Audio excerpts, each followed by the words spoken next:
नमस्कार, बहुत स्वागत आप सभी का। मैं हूं सुशांत सिन्हा। उधर इंडिया पाकिस्तान का मैच चल रहा है, इधर एक मैच भारत अपने ही देश में उन लोगों के खिलाफ भी खेलता रहा है जो भारत की संस्कृति, भारत की परंपरा और भारत की जो सनातनी पहचान उसको हराने में जुटे। और बीते 10 साल में नरेंद्र मोदी ने ऐसे लोगों को कई मोर्चों पर हराया।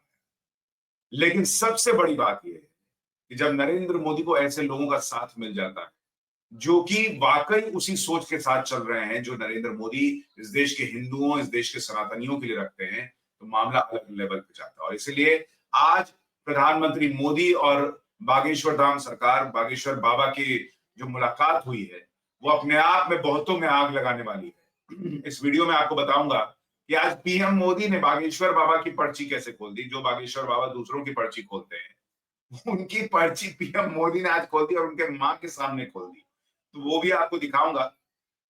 लेकिन पहले जरा ये तस्वीर देखिए जिसको देखकर इकोसिस्टम में आग लगी हुई है, क्योंकि इस तस्वीर में एक बहुत खास बात है, वो ये कि ये दो लोग जो आपको इस तस्वीर में दिख रहे हैं, दोनों हिंदुओं की बात खुल के करते हैं, दोनों सनातन के लिए लड़ाई खुलकर लड़ते हैं, दोनों इस बात की परवाह नहीं करते हैं कि उन पर कितने पत्थर चलेंगे, दोनों हिंदू एकता की बात करते हैं, दोनों जातियों में मत बंटो इसका नारा देते हैं, दोनों ये कहते हैं कि एक हो तो सेफ हो। और सबसे बड़ी बात कि दोनों जब हिंदू एकता की बात, सनातन को मजबूत करने की बात करते हैं, तो उनकी सेवा की भी बात करते हैं जो सनातन से जुड़े नहीं है।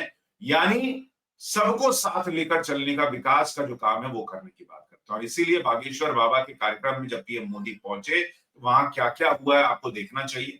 लेकिन इस तस्वीर पर आपकी राय क्या है, जरा कमेंट कीजिएगा। इन दोनों को साथ देखकर पहला भाव आपके मन में क्या आ रहा है, जरूर बताइएगा। पहले आपको बता देता हूं कि दरअसल कार्यक्रम क्या था।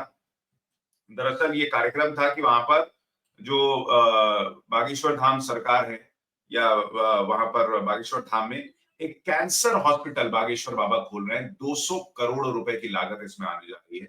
और ये पैसा जो है वो सिर्फ और सिर्फ बागेश्वर बाबा जो कथाएं करते हैं उससे जो आमदनी होती है, जो लोग चंदा देते हैं, या जो वहां पर चढ़ावा आता है, वो सारी चीजें मिलाकर वो पैसा लगाकर, मतलब जो कई बार आपने देखा होगा, कई ऐसे बाबा होते हैं जो बहुत लैविश लाइफ जीते हैं। लेकिन बागेश्वर बाबा की, मैं गया हूँ बागेश्वर धाम में, मैंने वो तस्वीर देखी है। एक एक कमरा भर है उनका जिसमें वो रहते हैं, उसमें एक टीवी, एक एसी लगा हुआ, एक बिस्तर, बस और कुछ नहीं है। तो वो व्यक्ति जो कई बार उनके लिए होता है कि भाई कितना कमा रहे हैं, क्या कर रहे हैं, वो सब जो है कमाई आप देखिए, या तो कन्या विवाह में लगा रहे हैं या ये कैंसर हॉस्पिटल खोलने जा रहे हैं। और आज जब पीएम मोदी वहां पर पहुंचे तो जबरदस्त माहौल था, लाखों की भीड़ आई हुई थी। पीएम मोदी ने भी पहले जाकर, जैसा वो करते हैं, पूजा अर्चना की वहां पर। बागेश्वर बालाजी के पास गए, वहां पर उन्होंने मत्था टेका, वहां पर उन्होंने आरती की है, पूजा की है, आशीर्वाद लिया है, और उसके बाद ये कार्यक्रम जो है वो शुरू हुआ है। तो प्रधानमंत्री जो है उस काम में पीछे नहीं रहते कि भाई गए काम करके चले आए, नहीं, पहले ईश्वर का, प्रभु का आशीर्वाद, आरती हो गई, सब हो गया बागेश्वर धाम में। उसके बाद जो है वो काम आगे बढ़ा, यानी पूजा अर्चना के बाद जो है सेवा का भाव भी आगे बढ़ा। लेकिन वहां पर एक बड़ी इंटरेस्टिंग चीज हुई, पहले वो सुनिए कि कैसे बागेश्वर बाबा खुद बता रहे हैं कि उनकी पर्ची आज पीएम मोदी ने खोल दी मां के सामने। और उसके बाद बताता हूं कि पीएम ने आज जो हिंदू विरोधी हैं उनको किस तरह से वहां पर खड़े होकर क्लास लगाई। पहले सुनिए आज इंटरेस्टिंग पार्ट क्या हुआ। आप आइयो, पर उद्घाटन में अगर समय मिल जाए तो आप पहुंचे। माननीय प्रधानमंत्री जी अभी जब माताजी को मिल रहे थे तो हमारी माताजी से कह रहे थे हम तुम्हारी माताजी पर्ची खोल रहे हैं। और माताजी से बोले अब तुम्हारे मन में ये चल रहा है कि ब्याह हो जाए। उस वक्त तो हम नहीं कह पाए, तो हम कहेंगे हमारी बारात में आप भले ना।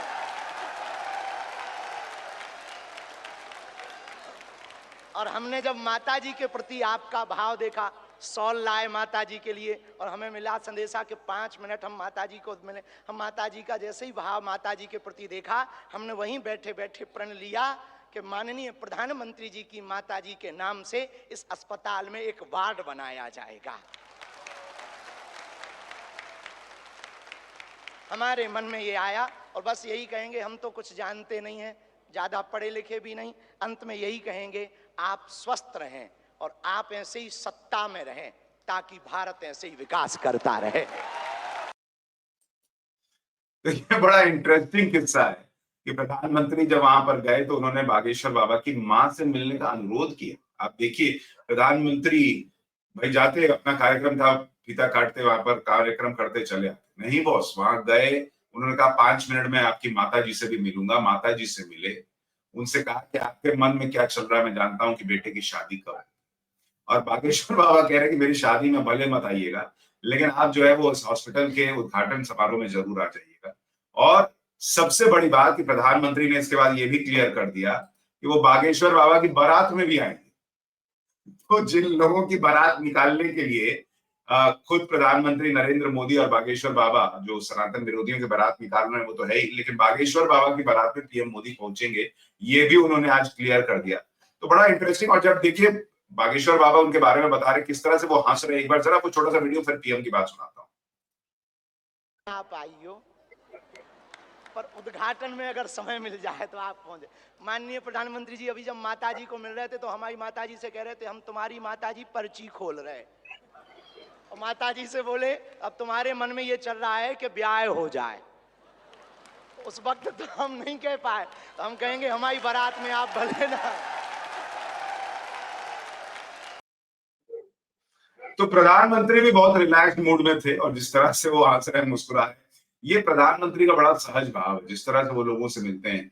नरेंद्र मोदी की एक बड़ी खास बात ये है, वो लोगों को अपना इसीलिए बना लेते।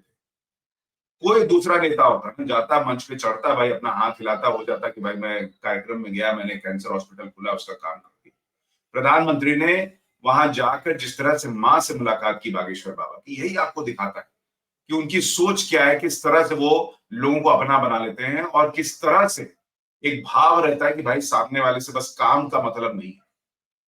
क्योंकि उनको भी दिखता है कि वो धीरेन्द्र शास्त्री जी हैं जो कि जात पात खत्म करो की लड़ाई, पैदल चल रहे हैं, पांव में छाले पड़ रहे हैं, लेकिन जात पात खत्म करो, एक रहो, हिंदू जो है वो एक बन के रहो, इसकी लड़ाई। और इसीलिए जब उस मंच पर प्रधानमंत्री गए तो उन्होंने याद दिलाया कि बॉस की लड़ाई आसान नहीं है, क्योंकि इस देश में ऐसे लोग हैं जो आजादी के बाद से लगातार अभी तक हिंदुओं और सनातन परंपरा पर अटैक कर रहे हैं और इसमें विदेशी ताकतें भी शामिल है। एक बार सुनिए पीएम को, फिर आगे की बात बताता हूं। कहते हैं कि नेताओं का एक वर्ग ऐसा है जो धर्म का मखौल उड़ाता है, उपहास उड़ाता है, लोगों को तोड़ने में जुटा है और बहुत बार विदेशी ताकतें भी इन लोगों का साथ देकर देश और धर्म को कमजोर करने की कोशिश करती दिखती है। हिंदू आस्था से नफरत करने वाले ये लोग सदियों से किसी न किसी भेष में रहते रहे हैं। गुलामी की मानसिकता से गिरे हुए लोग हमारे मत, मान्यताओं और मंदिरों पर, हमारे संत, संस्कृति और सिद्धांतों पर हमला करते रहते हैं।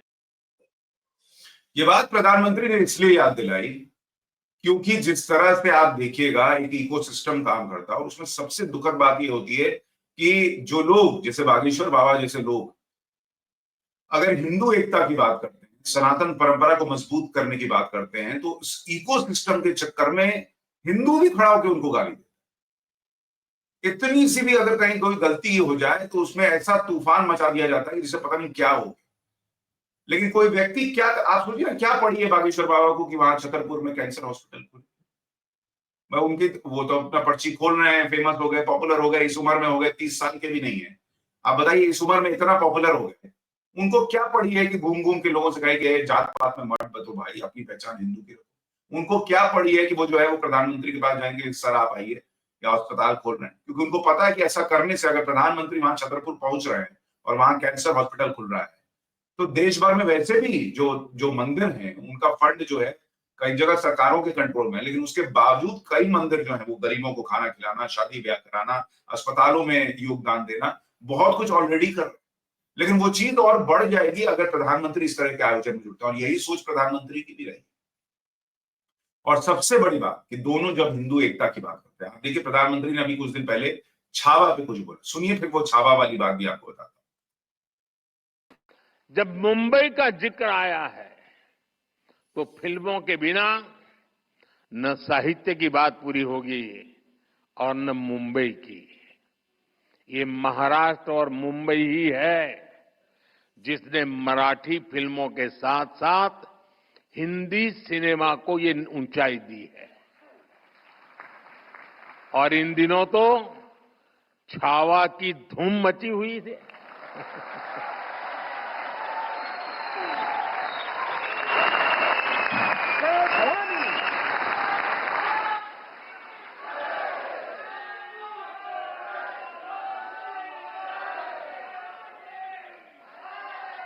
संभाजी महाराज के शौर्य से इस रूप में परिचय शिवाजी सावंत के मराठी उपन्यास ने ही कराया है।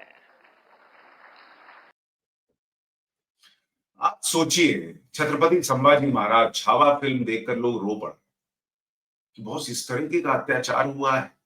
ऐसे शूरवीरों का इतिहास हमें बताया नहीं गया है, पढ़ाया नहीं गया है, लेकिन मुगलों का महिमा मंडन हुआ है ऐसे मुगलों का जिन्होंने इस तरह का अत्याचार किया और इतने क्रूर रहे हो। देश भर में लोगों को औरंगजेब का नाम पता है, लेकिन कितने लोगों को संभाजी महाराज का नाम पता था छावा फिल्म आने के पहले? जरा ये बताइए।